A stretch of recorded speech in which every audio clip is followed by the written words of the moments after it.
प्रवास अजून आमचा संपलेला नाही. आता आहे मेट्रोचा प्रवास आणि ही आहे कृतिका. काल आजच होती माहीत नाही, पण अर्चूला खूप तहान लागलेली. खरंच खूप थकलो होतो आम्ही आणि माझा उत्साह वेगळा बघा.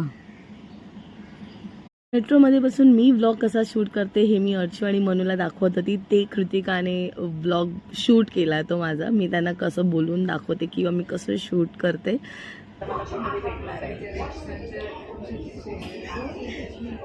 अर्चुदी खोल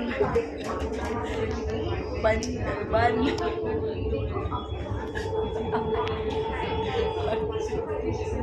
मेट्रोमधली धमाल मस्ती संपल्यानंतर आता मी पोचले होते घरी आणि खूप थकले होते एवढा प्रवास करून. आता बघूया युग काय करत होता घरी. भेटूया युगला. आणि हा आहे युग. मी त्याला विचारत होती जास्त दिवसभरात काय काय केलं आणि मी त्याला इमोशनल करून किसी पण द्यायला सांगितली. हे जे फिलिंग आहे ना ते खूप